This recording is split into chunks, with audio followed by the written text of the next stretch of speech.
Keikhlasan adalah rahasia antara Allah dan hambanya, yang bahkan tidak diketahui malaikat untuk ditulis, tidak pula diketahui setan untuk dirosak, tidak diketahui nafsu untuk digoda.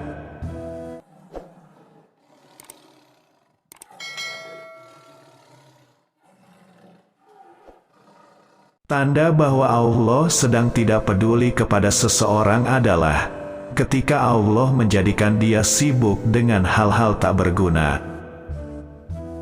Keikhlasan adalah rahasia antara Allah dan hambanya, yang bahkan tidak diketahui malaikat untuk ditulis, tidak pula diketahui setan untuk dirosak, tidak diketahui nafsu untuk digoda.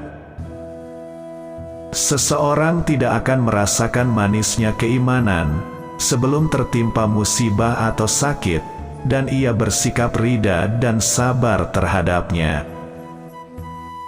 Kita tidak akan pernah bisa melawan musuh di luar kita, kecuali terlebih dahulu kita melawan musuh kita di dalam diri kita sendiri.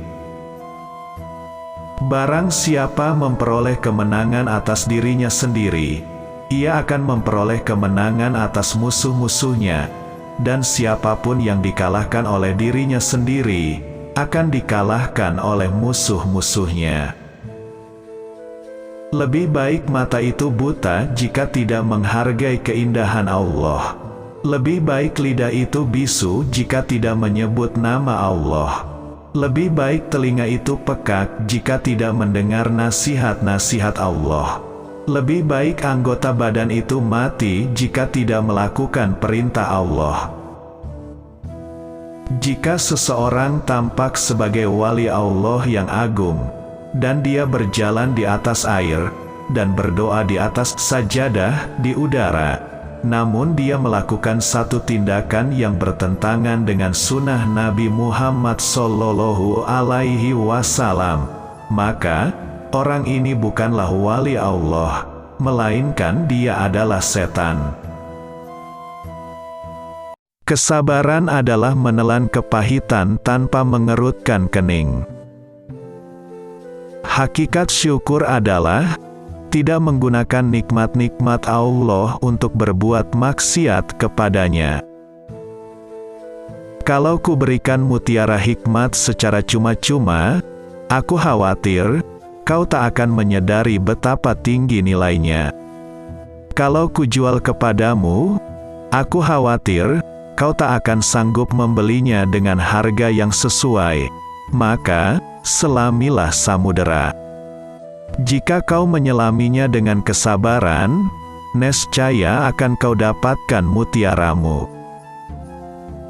Orang yang senang mencintai Allah ialah orang yang membebaskan dirinya dari segala nafsunya, dan sebagai akibat daripada itu, dia hanya menyibukkan dirinya dengan berzikir kepada Allah.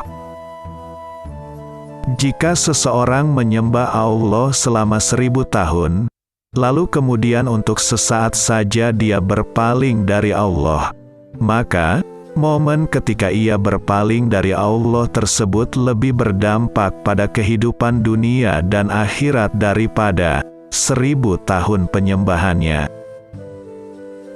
Ada 4 perkara yang dapat mengangkat seseorang hamba untuk menuju kedudukan tertinggi, meskipun alam dan ilmunya sedikit, yaitu kemurahan hati, kerendahan hati, kedermawanan dan keluhuran budi pekerti.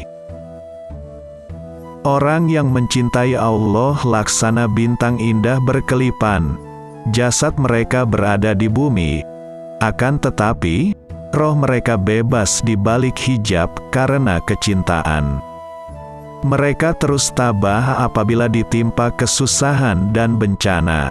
Lupalah mereka akan dunia, begitulah rindunya hati para arifin. Allah menanamkan kebaikan kepada hati seseorang hamba, sebanyak ia mengingat kepadanya. Barang siapa, ulama, yang tidak menghafal Al-Quran dan hadis, maka tidak boleh diikuti dalam berbagai hal, Karena ilmu kita terlahir dari kitab suci Al-Quran dan As-Sunnah. Cinta adalah kepercayaan Tuhan, dan cinta itu abadi, hanya yang untuk Tuhan.